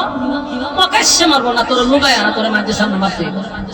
বাদশা বলল সেনাবাহিনীদেরকে ধরছে, ও বান বানছে, সবচেয়ে উচ্চ জায়গায় তারে উঠাইবে। যত উঁচা জায়গা আছে পাহাড়ে, পাথরের পাহাড় তো উঁচা জায়গা উঠাইবে, এখান থেকে ধাক্কা মাইরা নিচে ফেলাই দিবে, যাতে ফইরা একেবারে বর্তা হয়ে যায়। আর তার মৃত্যু দেখে জনগণ যেন ভয় পায়, জীবনে যেন আর ক্ষুধা কেউ দাবি না পায়। তার কথা অনুযায়ী এই যুবককে সবচেয়ে উচ্চ একটা স্থানে নিয়ে দাঁড় করাইছে। তারপরে আর্থ বাধা তো যুবককে ওখানকে ধাক্কা মেরে ফেলাই, সেনাবাহিনীটা উঠছে। যুবকে করছে কি আল্লাহর কাছে দোয়া করছে, আল্লাহ মৃত্যু তো আমাকে বরণ করতেই হবে, আমি দুনিয়াতে থাকবো না এটা আমি জানি, চলে যেতেই হবে, তবে আমার একটু সময় দেন আল্লাহ, আপনি আমারে হেফাজত করেন, এই জালেমদেরকে আপনি ধ্বংস করেন। সুবহানাল্লাহ। এই কথা বলার সাথে সাথে পাহাড়ের মধ্যে ভূমিকম্প শুরু হয়েছে। এটা শুরু হয়েছে, ভূমিকম্প শুরু হয়েছে। আপনারা কি মনে করতেছেন যে হুজুরে ইচ্ছা হইতাছে? সূরা বুরুজের তাফসীর আছে, আপনি বাংলাতে ঘুরে নিয়ে একটা কথাও কোনো বাবার গিচ্ছাও না, দাদার গিচ্ছাও না, এটা ডাইরেক্টলি কোরআনের ঘটনাগুলি আছে।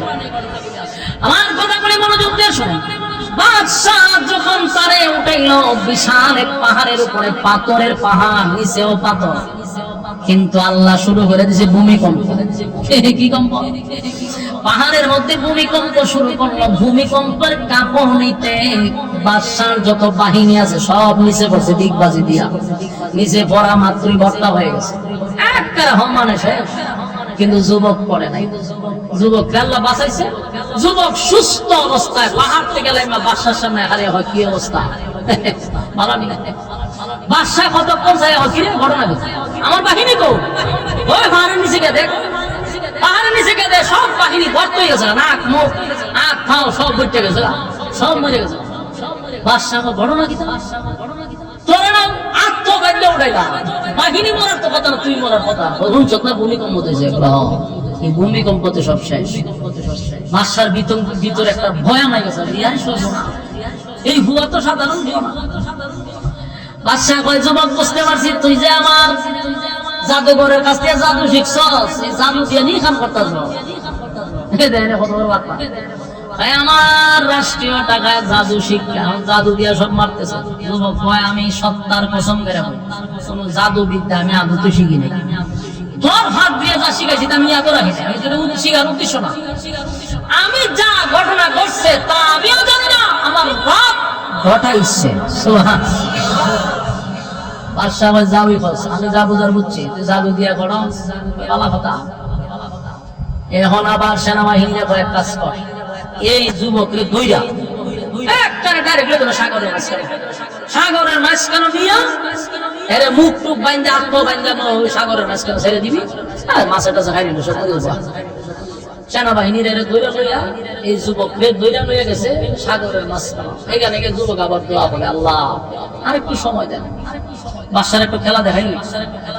আল্লাহ সাগরের মাঝখানে আবার ভূমিকম্প শুরু, যেমন ঝড় তুফান দিছে, নৌকা উল্টাইয়া, নৌকা ডুবাইয়া সব তীরে পানিতে সুবাইয়া টুবাইয়া ইতার যুগ আছে সাইলেন্ট করেন। ওই নৌকা ডুবাইয়া বাতাসে হগল সেনাবাহিনীর পানিতে সুবাই সব মেরে দিছে। সুবহানাল্লাহ জানি মাইরা নিছে, জনগণের মাইর খাওয়াইছে, কিন্তু যুবকের কিছুই হয় না। ঠিক আছে সুবহানাল্লাহ। যুবক বাদশার সামনে আবার করেছে, এটা হবো বাদশাহের দিকে আবার ব্যবহার মাথা তার দিয়ে হয় ঘটনা কিনা আমি না বললাম সাগরের মাঝখানে করে হত্যা করার জন্য, হত্যা তো সব সেনাবাহিনী শেষ। বাদশার ভিতরে কম্পন সৃষ্টি হয়েছে, লক্ষণ তো খুব খারাপ।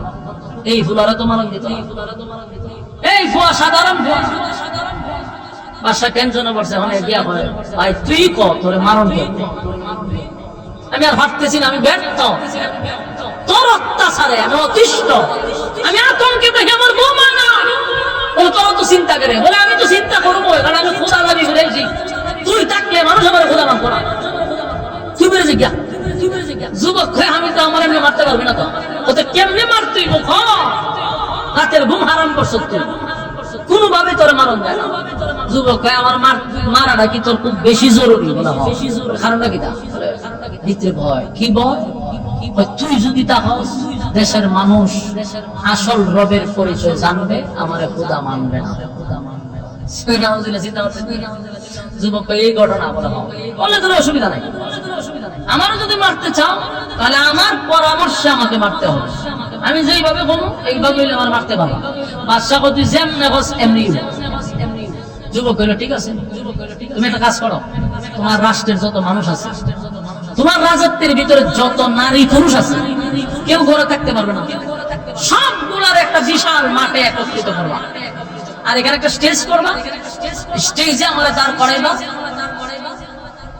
আর আমি আমার রবের কথা বলছি, এই রবের নাম নিয়ে তুমি তীর মারবা, আমার বুকে লাগবে, আমি মারা যাবো। সুবহানাল্লাহ। পাশা কোনো অসুবিধা নেই। বললো যে একটা লোক বড় থাকতে পারতো, যদি কোনো লোক বড় থাকে তাহলে কিন্তু বাদশা প্রয়োজনে ফার্স্ট প্রায়ার করে মেরে মানুষ হবে। নাই ঠিক। আচ্ছা বলছেন ডক্টর যদি কয় বলে আগামীকালকে আপনার ঢাকা এসে আপনাকে চা খাওয়াবো, যাইবো মানুষ ভাই আমি করার জায়গা না। কিন্তু যদি ঘোষণা দেয় যারে ঘরে খাওয়া যাবো, হ্যাঁ ক্রস ফায়ার করা হবে, কেউ ঘরে থাকবো, আমি হুজুরি করে থাকতাম না, সব কোনা ক্রস ফায়ার করবো, সব বলবো কথা বল না দিই। এই বাসায় রং জারি হচ্ছে, ঘরে ফেলে মেরলাম, সব মানুষ আর ঘরে রয়েছে না, সব এক জায়গায় আছে, নারী পুরুষ সব আসছে। বাদশা ওই যুবকের কথা আমাদের স্টেজের মধ্যে ছেলেদের দাঁড় করেছে। আমি কি করতাম? হয় আমার কে মারতে গেলে আমার রবের নাম নিবি, এত জুড়ে নিবি যেন এখানে উপস্থিত সব মানুষ শুনতে পারে। যুবক সব মানুষ শোনার পরে আমাকে তীর মারবি, আমি মারা যাব। সবার সামনে যুবক বললো আমার রবের নাম নিয়ে আমাকে মারলে মরবো, এর আগে মরবো না। বাদশা ওই যুবকের নাম নিয়ে বিসমিল্লাহ আল্লাহু আকবার বলে তীর মারছে, বুকে ঢুকছে, যুবক মারা গেছে। জবাব ঘটনা শেষ না, ঘটনা তো শুরু হয়েছে, কিন্তু আপনারা ধৈর্য নাই। আমাদের হয়তো যে হুজুর কালেকশন করবেন, অত্যন্ত আমরা সাইদুল্লাহ সাবি ভাই কালেকশন করলো, আমি এমন কিনা করতাম।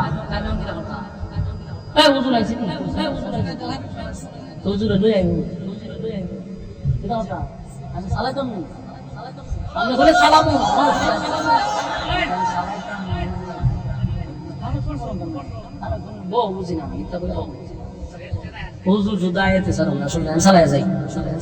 অসুবিধা নাই, হুজুর আইলি সাল হুজুর নাই বারে কত একটু চালাইয়া যায়, কিতা করবো?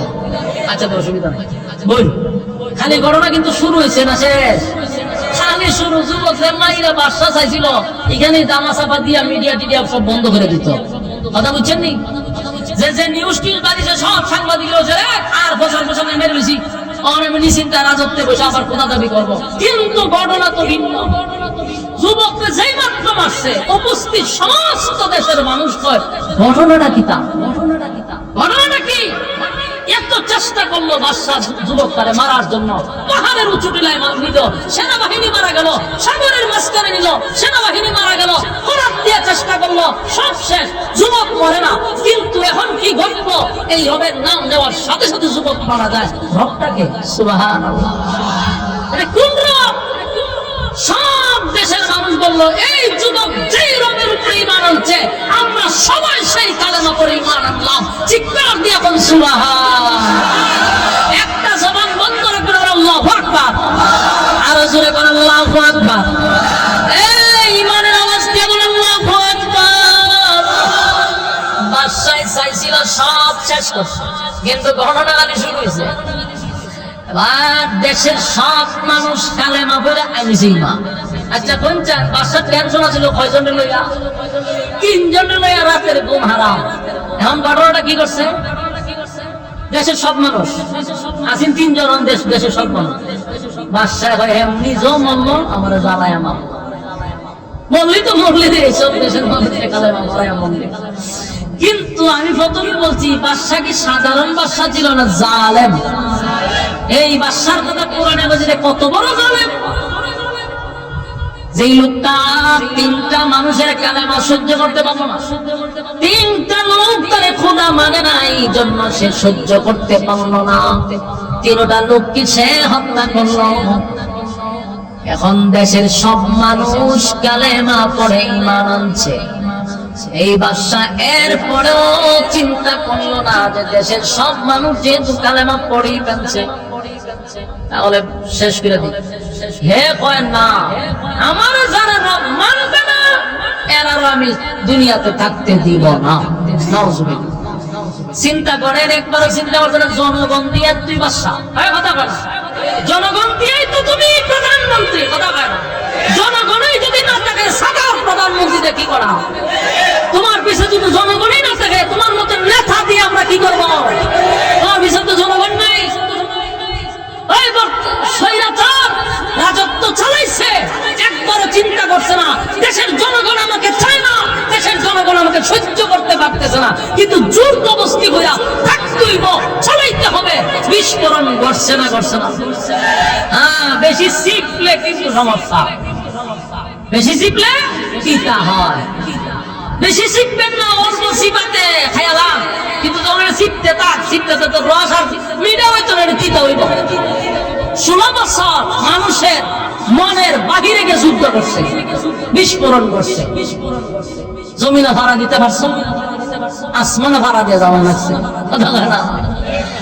শিক্ষা গ্রহণ করো। আল্লাহ বলেন এই জালেম শাসক কালেমা পড়ার কারণে সে সিদ্ধান্ত নিছে প্রথম মাথা গরম, আল্লাহ ছাড়ে না, ছাড় দেয়। 16 বছর আল্লাহ ছাড় দিছে, ছাইরা দিছে না, কিন্তু কথা হয় না। অতীত থেকে যারা শিক্ষা গ্রহণ না করে তারাও কিন্তু বেজ্জতি হয়। যেই মালিক ইজ্জত আর সম্মান দিয়া চেয়ারে বসায় রে, এই মালিক কিন্তু জুতাটা ফিরাইয়া বললাম, চেয়ারে বৈশা গেলে বুঝজানিও না যে এটা আমি খাইছি, আর এখানে বৈশা ক্ষমতার অপব্যবহার করো না। কারণ যে চেয়ারে আল্লাহ সম্মান দিয়া বসাইছে সেখান থেকে আবার লামাইতে পারে কিনা? তাই দেশের সব মানুষ যখন কালেমা পড়ছে তখন এই জালেম শাসক যখন গর্ত খনন করা শুরু করছে, পাইছেননি গর্ত? গর্ত পাইছেননি? আল্লাহ কি বলছিল?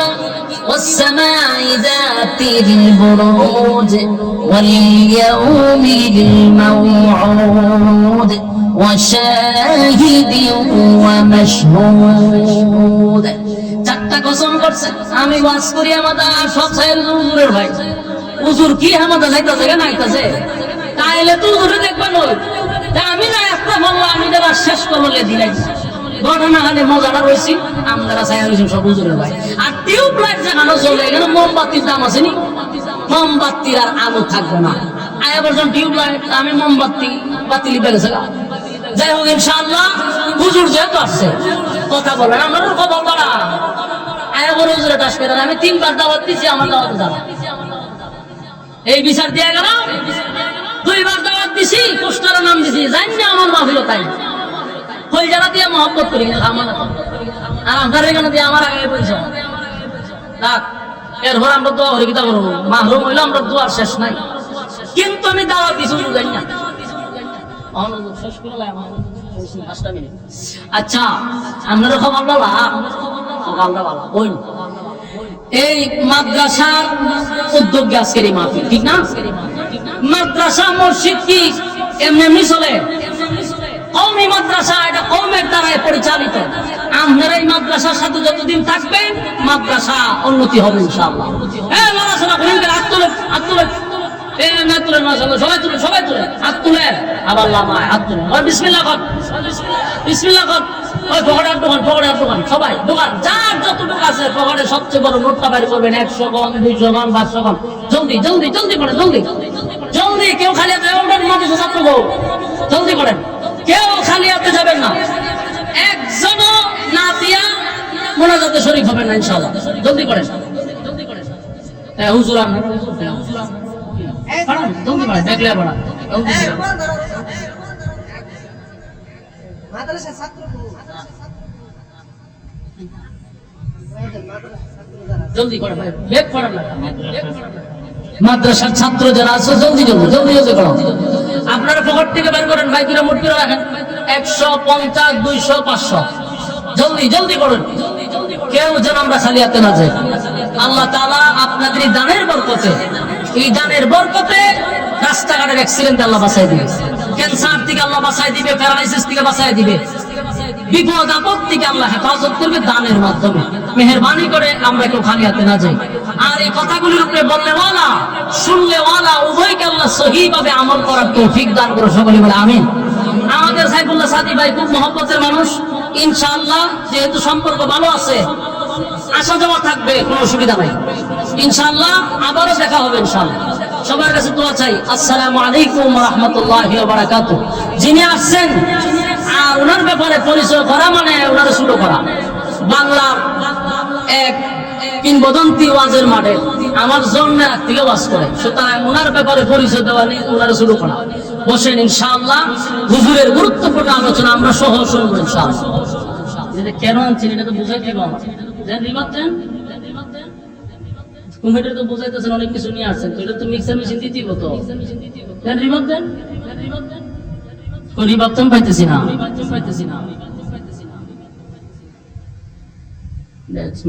বুঝাইতেছে অনেক কিছু রয়েছে। আলহামদুলিল্লাহ, আলহামদুলিল্লাহ। আয়োজিত আজকে চান্দিয়ারা দারুল উলুম ইসলামিয়া মাদ্রাসার উদ্যোগে বার্ষিক ওয়াজুদার মাহফিল এবং হাফেজ ছাত্রদের পাগড়ি প্রদান উপলক্ষে আয়োজিত আজকের এই মাহফিলের সম্মানিত সভাপতি আলহাজ কারি সিরাজউদ্দিন সাহেব। আজকের মাহফিলে সভাপতিত্ব করছেন হযরত মাওলানা আবুল হাশেম সাহেব। আজকের মাহফিলের যিনি মধ্যমণি এবং আজকের মাহফিলের যিনি প্রধান অতিথি ছিলেন, রাজপথের এক লড়াকু সৈনিক, হাজারো আলেমদের উস্তাদ শাইখুল হাদিস আল্লামা শাইখ সাজিদুর রহমান সাহেব, মহাসচিব হেফাজতে ইসলাম বাংলাদেশ। আজকের মাহফিলে আরো অনেক উলামায়ে কেরাম উপস্থিত ছিলেন, নসিহত পেশ করেছেন। এবং এখন যারা এখানে উপস্থিত হয়েছেন, বিশেষ করে নওজোয়ান তরুণ যুবক ভাইরা, মুরব্বিয়ানে আযম, আওয়াজ যতটুকু জুড়ে যায় অবস্থানরত পর্দানিশী মা ও বোনেরা, সকলকে আমার অন্তরস্থল থেকে জ্ঞাপন করছি মোবারক, শুকরিয়া আদায় করছি যে আল্লাহ রাব্বুল আলামিন ফিতনা এবং ফাসাদ থেকে হেফাজত করে দ্বীনি একটা মজলিসে আমাদেরকে আসার এবং বসার তৌফিক দান করেছেন। এজন্য আমরা শুকরিয়া আদায় করছি আলহামদুলিল্লাহ। 100 বার বইলা দিছে, এরা মাইকের ব্যাপারে সচেতন থাকেন, এরপরে এরা আমাদের কথা শুনলো না। আপনারা কি আওয়াজ পান? আমি নিজের ওয়াজ নিজে শুনতেছি না, তো আপনারা কি শুনবেন? আপনারা মাইক মাহফিলের জন্য সারা দেশ গরম করে দেন, মাইকের ব্যাপারে তো দুর্বল কেন আপনারা? আমার কানে আমার আওয়াজ হয় না, তখন এটা দাঁড়ে নিলে কিছু আওয়াজ হয়। এইভাবে কি ওয়াজ করা সম্ভব বলেন? আমার মুখ কিভাবে রাখা সম্ভব? এই সাউন্ড সুন্দর করে, এই সাউন্ড সুন্দর। যারা দাঁড়িয়ে আছি মেহেরবানি করে আমরা বসে যাই, বসে যাই, মেহেরবানি করে আমরা বসে যাই। সম্মানিত সুদী, আরামের ঘুম হারাম করে আরামের বিছানা আপনারা ছেড়ে দিয়ে নরমাল এক বিছানায় আপনারা বসছেন। ইকো বন্ধ করেন, এই ইকো বন্ধ করেন, শুধু রিভাব রাখেন, ইকো বন্ধ করেন, শুধু রিভাব দেন। মেহেরবানি করে আমরা বসে যাই। মাজালিসুল কোরআন, মাজালিসুল্লাহ। এই কোরআন হাদিসের মজলিসগুলো অত্যন্ত দামি মজলিস, ফেরেশতাদের মজলিস, আল্লাহ ওয়ালাদের মজলিস। যতক্ষণ বসা থাকবো নাযালাত আলাইহিমুস সাকিনা, উপর থেকে সাকিনা রহমত আল্লাহ নাযিল করবে। এজন্য আমরা রাস্তাঘাটে বেহুদা সময় নষ্ট না করে, নয়েজ বন্ধ করেন, নয়েজ বন্ধ করেন, নয়েজ দিব কেন? নয়েজ বন্ধ করেন, রাস্তাঘাটে দোকানপাটে বেহুদা সময় নষ্ট না করি। আমরা যদি আগামী কাল পর্যন্ত বেঁচে থাকি তাহলে আমাদের আড্ডা মারার সুযোগ আছে, গল্প করার সুযোগ আছে, কিন্তু আগামীকালকে বেঁচে থাকলেও এই মাহফিলটাতে বসার কোনো সুযোগ নেই। তাই আমরা যে সমস্ত যুবকরা রাস্তাঘাটে বেহুদা সময় নষ্ট করতেছি, মেহেরবানি করে দেন, আওয়াজ আছেন দেখেন,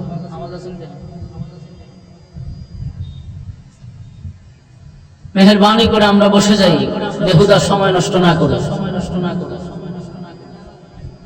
দুষ্ট মাইক মেনেন না, এরকম বুঝলো সাইফুল্লাহ ভাই, সাইফুল্লাহ সাদি ভাইয়ের সমস্ত দোষ। আপনারা কথা বলে ওনার সাথে বলবেন, মাইক ম্যানদের দোষারোপ করে কোনো লাভ নাই। উনি মাহফিল আনতে গেছে পুরা গ্রামবাসী কমিটি নিয়ে। 100 বার বলছি, আপনি আমার নিবার আগে বুঝে শুনে নেন, আমার কিছু দেন আর না দেন ফ্যান্ডেলের দরকার নেই, আমার মাইকটা ভালো দিয়ে এবং ভালো একজন অপারেটর আনবেন। উনি এই কথা আমার সাথে স্বীকার করে আমার আনছে। এখন তো মাইক ম্যানদের দুঃসা কোনো লাভ নেই।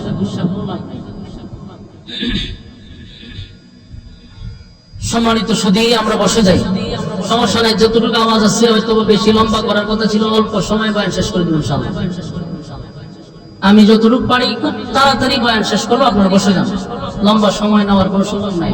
বয়ানের মুড নষ্ট হয়ে গেছে, কথা বলার যে একটা মুড থাকে এটা নষ্ট হয়ে গেছে। মেহেরবানি করে আমরা রাস্তাঘাটে ঘোরাঘুরি না করি, যারা দাঁড়ায় আছেন আমি মনে করি পর্যাপ্ত পরিমাণ জায়গা অন্য প্যান্ডেলে আছে, চাইলে বসে যেতে পারে।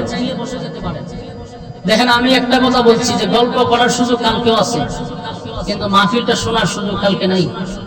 এই দিকটা খেয়াল করে আমরা বসে যাই। আর আমি যতটুকু জানি সান্দিয়ারা আলেম ওলামাদের একটা মিলন মেলা, এখানে যতটুকু শুনছি বেশি গড়ে গড়ে আলেম, গড়ে গড়ে আলেম। তো ওলামায়ে কেরাম যে এলাকায় বেশি থাকে এই এলাকার মানুষগুলো থাকে সভ্য ভদ্র। কেন? আলেমদের একটা প্রভাব তাদের উপরে পড়ে।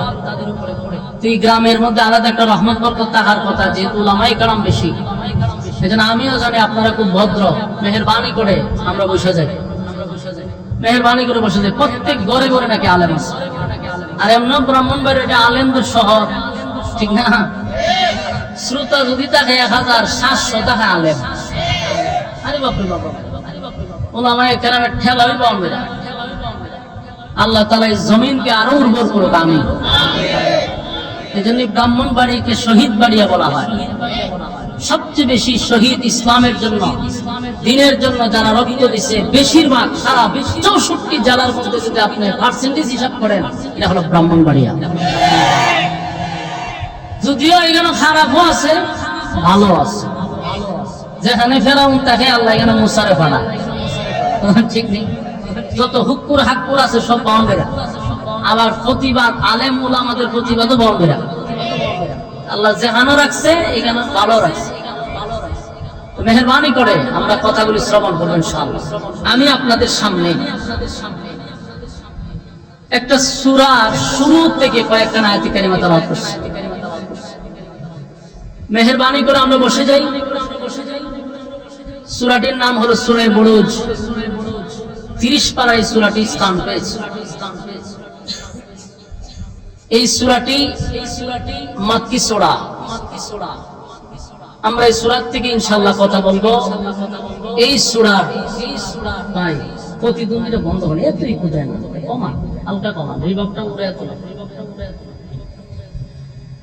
এই সূরার মধ্যে কসম আছে 4টা।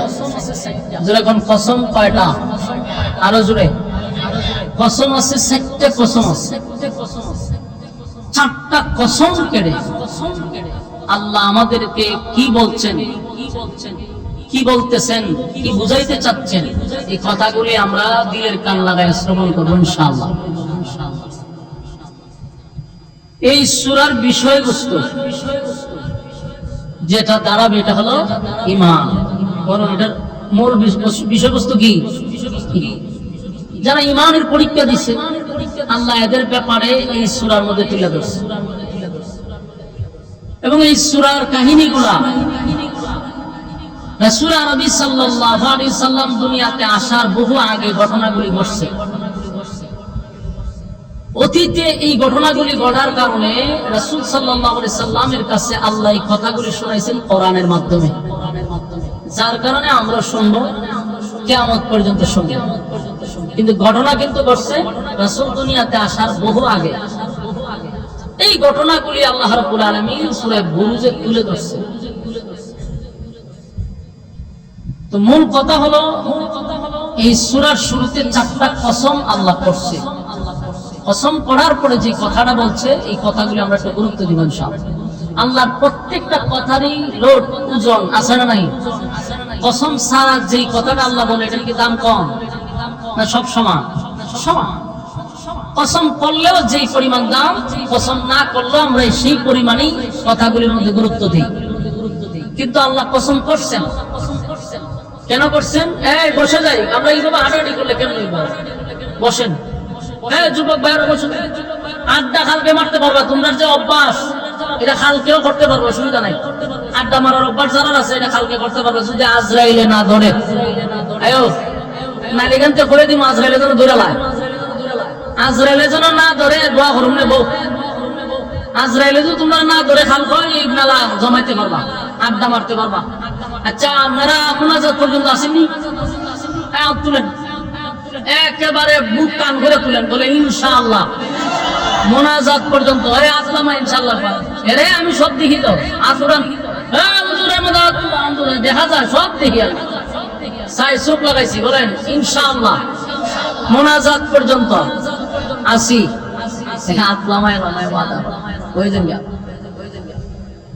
ওয়াদা কিন্তু করছেন, ওয়াদা পর খেলাপ করা মুনাফিকের খাসলত।